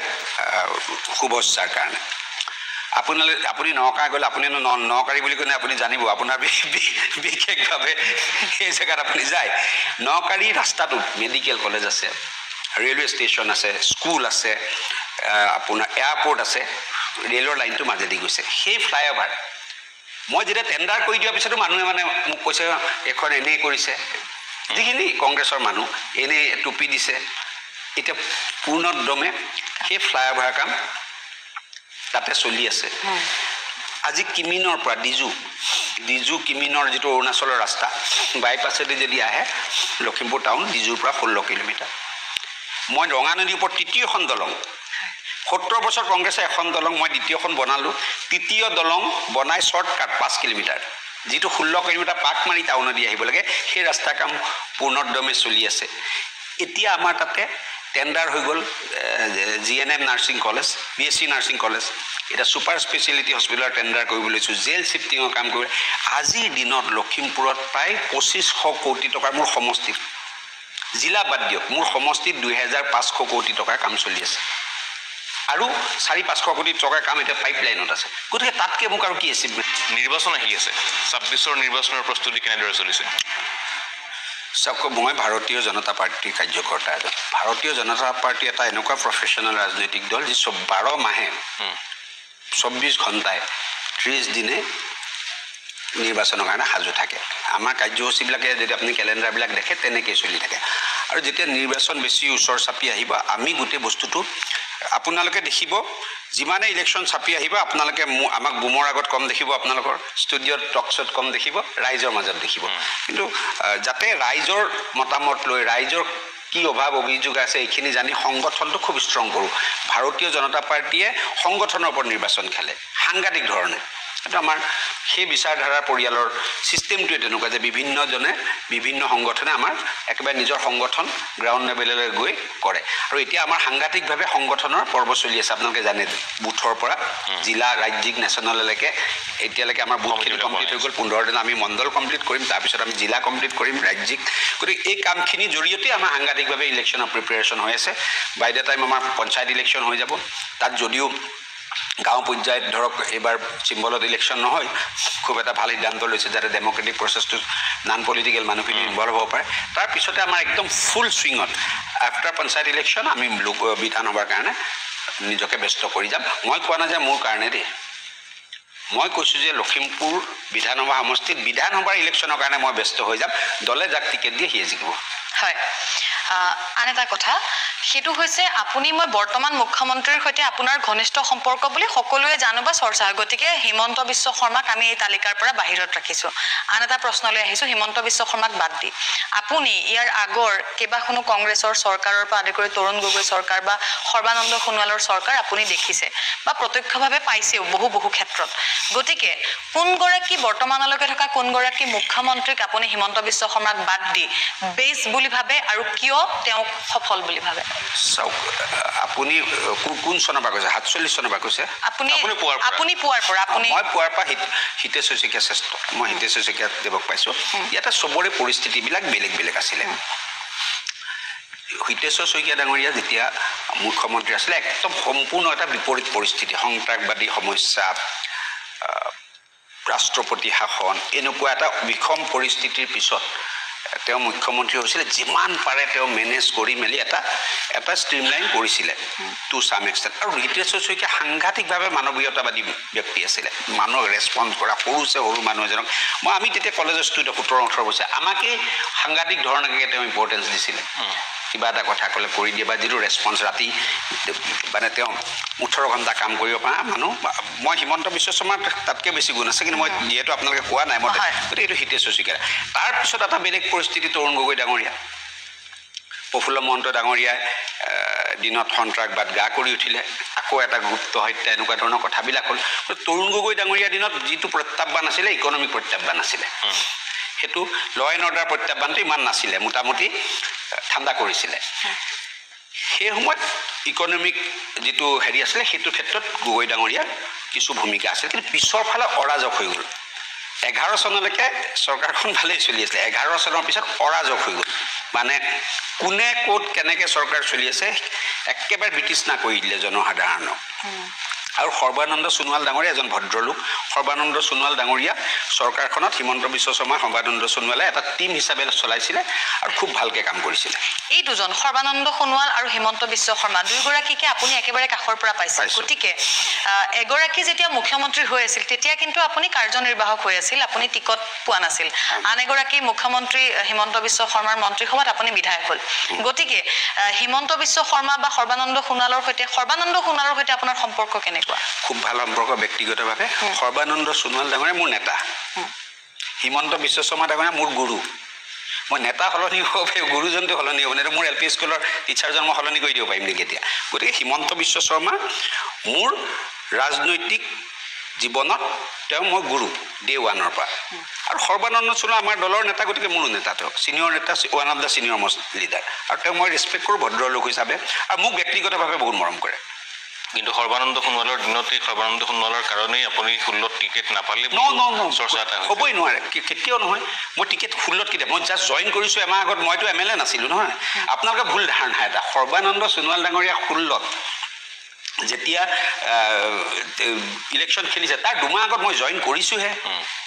আমাৰ কোনখিনি মানুহে জইন কৰা মানুহে টিকেট পাইছে যিসকল 90% বিধায়ক আছিলে তেওঁলোকে টিকেট পায় বিধায়কৰ টিকেট পোৱা নাই এই বস্তুটো কিয় কৈছে আপোনালোকে 2001 চনত দলে মোক চবতকৈ গুৰুত্বপূৰ্ণ ভূমিকা হিমন্ত বিশ্ব শৰ্মা ডাঙৰীয়াই লৈছে মোৰ টিকেটৰ ক্ষেত্ৰত আৰু দলে মোক টিকেট দিছে তাত সৰ্বানন্দ সোণোৱাল ডাঙৰীয়াও আছে তাত ৰঞ্জিত দাস ডাঙৰীয়াও আছে তাত সৰ্বভাৰতীয় নেতৃবৰ্গও আছে মইতো সিমান নাজানিম তাত কি হৈছে কিন্তু মোক মুখ্যমন্ত্ৰী মহোদয়ে প্ৰায় 2-3 বছৰ আগতে বৰ্তমানৰ মুখ্যমন্ত্ৰী মহোদয়ে 2-3 বছৰ আগতে কৈছিলে যে তই যদি বিধায়ক হ'বলৈ মন আছে মোৰ ওচৰত নহয় সমষ্টিত কাম কৰ মই ৰিপৰ্ট চাম ৰিপৰ্ট ভাল হ'লে তোক সহায় কৰিম বোধকৰো ৰিপৰ্ট ভাল আছিলে কাৰণে সহায় কৰিছে আৰু ব্যক্তিগত এটা এফেকশ্যনো থাকে সেইটো কাৰণে মই কৃতজ্ঞ তেওঁৰ ওপৰত 26ত কি ভাবিছে আপুনি 26ত দলে যদি প্ৰাৰ্থিত্ব দিয়ে ইলেকশ্যন খেলিম দলৰ ওপৰতে কথা এইটো কংগ্ৰেছ নহয় মোৰ সপোন যিমানখিনি মই পৰিকল্পনা আছিলে এই টাৰ্মটোত মোটামুটি সেইখিনি কৰাতকৈও মই কমিটমেণ্টতকৈ বেছি 2-এটা কাম কৰিছোঁ আৰু কিছু সপোন আছে সেইখিনি এতিয়া ক'লে অলপ ভুল হ'ব মোৰ ধৰক মাজুলী কানেকশ্যনৰ এতিয়া এখন ব্ৰিজ হৈছে নাওবৈচাদি চৰি আপোনাৰ মানে বিপুৰীয়া সমষ্টি মাজুলী লখিমপুৰ কিন্তু যিখন লুইত খাবলৈ দলং হ'ব লাগে সেইখনত লাগি আছোঁ এইখন হৈ যাব লাগে আৰু চহৰখন অলপ এক্সপানশ্যন কৰিব বিচাৰে কাৰণ মোৰ এটা দুখ লাগে কি আমি যেতিয়া LP স্কুলত আছিলোঁ তেতিয়া আমাৰ উত্তৰ অসমখনত এটা কথাৰ কাৰণে ব্যাখ্যাত আছিলে উত্তৰ অসমত এটাই অনুষ্ঠান আছিলে কি আপোনালোকে জানেনে তেজপুৰৰ পগলা ফাটেকখন আৰু কোনো অনুষ্ঠান নাছিলে নহয় এতিয়া যে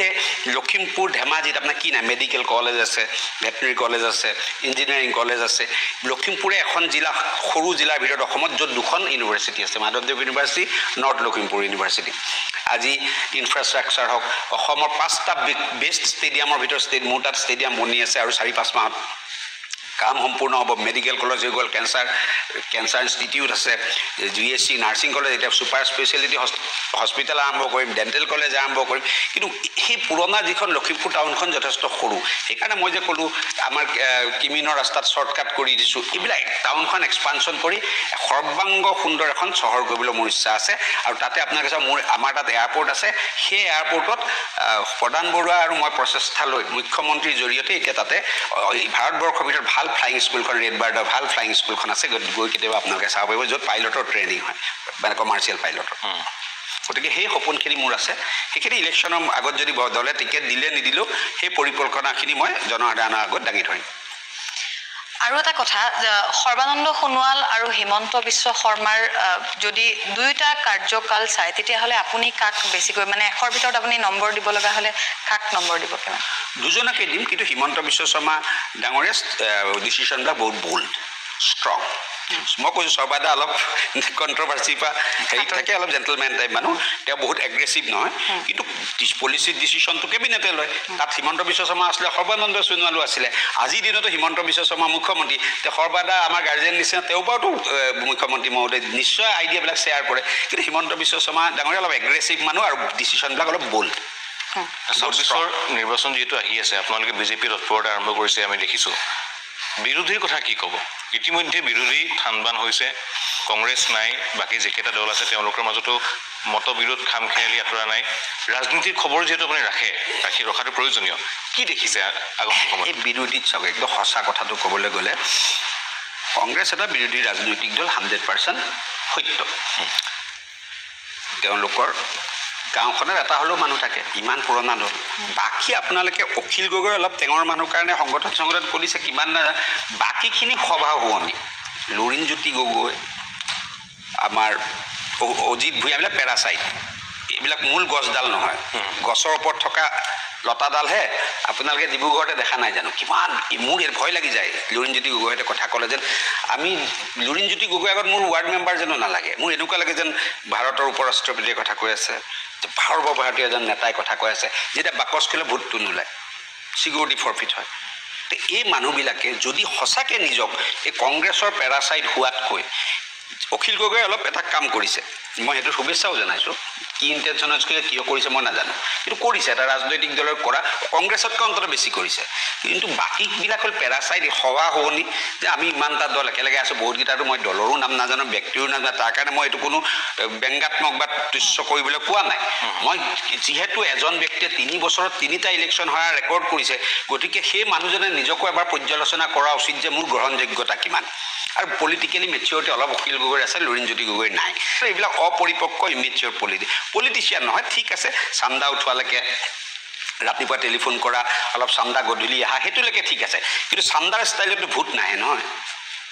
এতিয়া চান্দা উঠোৱা মানুহৰ প্ৰব্লেমটো কি যে ৰাতিপুৱা টেলিফোন কৰিলে 3-4 জেগাত গধূলি চান্দা এটা আহি যায় ভাবে যে মোক ভাল পাই দিছে যদি ভোটো যদি মই টেলিফোন এটা ৰাতিপুৱা কৰিলোঁ গধূলি ভোট আহি যাব বুলি ভাবোঁ সেইটো অপৰিপক্কতা যদি সঁচাকৈ চিৰিয়াছ পলিটিচিয়ান গ্ৰাউণ্ডত কাম কৰিব লাগে সংগঠন কৰিব লাগে বুথ বনাব লাগিব বুথ কমিটি বনাব লাগিব ব্লক কমিটি মণ্ডল কমিটি জিলা কমিটি বনাই গ্ৰাউণ্ডত যদি পেনিট্ৰেট নকৰে এইবিলাক এনে সভা শুৱনি কৰি বিৰোধীৰ কোনো অস্তিত্ব নাই কংগ্ৰেছৰ অলপ অস্তিত্ব আছে এতিয়া সেইটো লিমিটেড হৈ গৈছে কিছুমান জেগাত 26ত কি হ'ব তেওঁলোকৰ কাৰ লুৰিণজ্যোতি গগৈ হওক বা বিৰোধী ঐক্যমঞ্চ গঠন কৰিছে নাম সলনি কৰা হ'ল পৰৱৰ্তী সময়ত উজনি আৰু উত্তৰ অসমত খুব কংগ্ৰেছ বা এলায়েন্স তেওঁলোকৰ আশা একেবাৰে ক্ষীণ জিকাৰ কথা কৈছে ইলেকশ্যনটো খেলিব ভোট পাব নামনি অসমত যদি বিশেষ কিছুমান সমষ্টিত যদি ভোটৰ পেটাৰ্ণে ছাপোৰ্ট কৰা এতিয়া সেইটো তেওঁলোকৰ মুধা মৰিছে গতিকে লুৰিণজ্যোতি গগৈক যদি ভূপেন বৰা বা আমাৰ গৌৰৱ গগৈহঁতে দয়া কৰি কোনোবা এটা ধুবুৰী চুবুৰীত চিট দি দিয়ে বৰপেটা চাইড MLA এটা হ'ব পাৰিব হোৱাটো ভালো আৰু এটা কথা লখিমপুৰত কেইটামান দিন আগতে মই দিন বুলি কৈছো মিঠাইৰ এক ৰাজনীতি হৈছিল আৰু মানৱ ডেকাই মিঠাইৰ টোপোলা পঠিয়াইছিল কংগ্ৰেছৰ অফিচলৈ অকমান কওকচোন তাৰমানে সেইদিনাখন কি হ'ল কংগ্ৰেছৰ মানুহবিলাকতো আমি চিনাকি একেলগে আগতে ইউথ কংগ্ৰেছ কৰা বা এনেকুৱা আছিলে সেইদিনাখন মানে তাতে বেণ্ড পাৰ্টি এটা মাতিলে আৰু আগৰবাৰ খানা বনাইছিলে খানা বনাওঁতেতো এক্সপ'জ হ'ল কংগ্ৰেছ অফিচৰ কেম্পাছতে আমাৰ কেইবাখনো হোটেল আছে তাতে এটা কৰিলে কি মোৰ চব হোৱাটছআপৰ মেছেজটো মই আপোনালোকক দেখাই দিছিলোঁ মিডিয়াত ভূপেন বৰা ডাঙৰীয়া এটা জিলাক ক'লে যে এনেকৈ কিনাৰৰ হোটেলতে খানাটো কৰিবি মানুহ মাতিবি হেৰি কৰিবি মই চিলনীবাৰী ঘৰৰ পৰা আহি একেবাৰে জিকা বিজয় উল্লাসৰ 11-12 বজাত যেতিয়ালৈকেতো জিকাটো হৈ যাব আৰু হাৰমতিত হাৰিয়ানাত গতিকে আমি প্ৰেছ মিট কৰিম বাই দা টাইম যেতিয়া ৰিজাল্টটো উল্টা হ'ল প্ৰথমতে বেণ্ড পাৰ্টিটো খেদি পঠিয়ালে আপোনালোকেতো দেখিছে পইচা নিদিয়াকৈ তাত কিছু মানুহ গৈছিলে অৰ্গেনাইজ কৰা বুলি এতিয়া মানুহখিনি খাব লাগিব হোটেলতো নিদিয়ে খাবলৈ তাৰে মোক কোনোবা এটা বোলে চাওকচোন জাকা মেনা এনেকৈ মাতি আনি বৈজ্যতি কৰিলে আমাক চাহ একাপো দিয়া নাই পানী এগিলাচো দিয়া নাই মই মই তহঁতক পঠিয়াই দি আছোঁ চিনাকি মানুহ মোৰো সমষ্টি বা মই ওচৰৰ মানুহ সেইটো মই জনপ্ৰতিনিধি হিচাপে দায়িত্ব নহয় জানো তেতিয়া মই মোৰ পিএটোক ক'লোঁ যে 30-40 জন মানুহৰ কাৰণে মিঠাই চিঠাই দিয়াগে অফিচটোত মানুহখিনি ভোকে লঘোণে আছে সেইটোৱে ইয়াতে কোনো হাৰিয়ানা ইলেকশ্যন জিকাৰে মোৰ সেইটো মোৰ সমষ্টিৰ বা জিলাৰ নাগৰিকৰ প্ৰতি দায়িত্ব হিচাপেহে কৰিছিলোঁ এতিয়া কংগ্ৰেছী মানুহ বুলি ভোকত থাকিব নেকি আপুনি মোক কওকচোন সেইটো মোৰ পাপ নালাগিব নেকি যদি কংগ্ৰেছী মানুহখিনি ভোকত থাকে সেইটোতো মোৰ পাপ লাগিব জনপ্ৰতিনিধি সেইকাৰণে কৈছোঁ যে সকলোৰে সৈতে সেই সমিল মিলেৰে চলিব জনা ৰাজনীতিবিদ চতুৰ ৰাজনীতিবিদ বুলি কোৱা হয় মানৱ ডেকাই সেইকাৰণে নিজৰ মোৰ নিজৰ টাৰ্মছ এণ্ড কণ্ডিশ্যন দলৰ মতাদৰ্শক কম্প্ৰমাইজ কৰি নহয় নিশ্চয় নিশ্চয় আমাৰ অনুষ্ঠান সামৰিবৰ সময় হৈ আহিছে একেবাৰে শেষত আমি এটা ৰেপিড ফায়াৰ ৰাখিছোঁ আমি কেইগৰাকীমান ব্যক্তিৰ নাম ক'ম আপুনি অকণমান শ্বৰ্টকৈ তেওঁলোকৰ কথা কি ভাবে আপুনি সেইটো ক'লে হয় প্ৰথমতে মই কৈছোঁ গৌৰৱ গগৈ অহংকাৰী মই বৰ মানসিকতা Piyush Hazarika down to earth খুব হেৰি মানৱীয়তা বোধটো আছে মই একেলগে বহুত দিন আমি একেলগে ৰাহুল গান্ধী বহুত ডাঙৰ ইমান ডাঙৰ এতিয়া কি কমেণ্ট দিম মই কওকচোন বহুত ডাঙৰ নেতা আৰু 90টা ইলেকশ্যন একেলগে হৰাৰ ৰেকৰ্ড আছিলগৈ ইণ্ডিয়াত খাৰ আছে গতিকে সিমান ডাঙৰ একেলগে 90টা ইলেকশ্যন হাৰিব পৰা অমিত শ্বাহ খুব ষ্ট্ৰং পাৰ্চনেলিটিৰ মানুহ দেশৰ আভ্যন্তৰীণ সুৰক্ষা বা ৰাজনৈতিক সিদ্ধান্তবিলাক কিমান পৰিপক্ক আৰু ষ্ট্ৰংলি ল'ব পাৰে তাৰ নিদৰ্শন বদৰুদ্দিন আজমল সমাজৰ কাৰণে খুব বেয়া আমাৰ অসমীয়া সমাজখনৰ কাৰণে খুব মানে বৰ্জনীয় ব্যক্তি অখিল গগৈ আনপ্ৰেডিক্টেবল আৰু খুব কানি খুব মানে চতুৰ অ'কে লুৰিণজ্যোতি গগৈ অপ্ৰাসংগিক ৰাজনীতিত ভূপেন বৰা এতিয়া ক্লুলেছ একেবাৰে কোনফালে কি যাব কি কৰিব তেওঁ নাজানে হিমন্ত বিশ্ব শৰ্মা খুব পৰিপক্ক আৰু ভিজনেৰী লিডাৰ সৰ্বানন্দ সোণোৱাল খুব ভদ্ৰলোক ভাল ছিনিয়ৰ লিডাৰ ভদ্ৰলোক নৰেন্দ্ৰ মোদী ষ্টেটমেন এতিয়া তেওঁ লাৰ্জাৰ দেন লাইফ এটা অনুষ্ঠান সোনিয়া গান্ধী অতিথি হিচাপে আহি আমাৰ দেশত এতিয়া আছে আৰু MP হয় বিদেশী মানুহ নাগৰিকত্ব লৈছে গতিকে নাগৰিকত্ব লোৱা বিদেশৰ মানুহৰ ওপৰত বেয়া কমেণ্ট কৰাটো বেয়া ৰকিবুল হুছেইন বৰ্তমান চাগে হতাশগ্ৰস্ত ইলেকশ্যনৰ ৰিজাল্টৰ পিছত ঠিক আছে ধন্যবাদ জ্ঞাপন কৰিছোঁ যথেষ্ট প্ৰশ্ন আমি কৰিলোঁ আপুনি উত্তৰ খুব সুন্দৰকৈ দিলে আপোনাক ধন্যবাদ জ্ঞাপন কৰিছোঁ আৰু ইয়াৰ লগে লগে জবাৰ সৈতে মই বঞ্জিত বিদায় লৈছোঁ চাই থাকিব যি কম সঁচা কম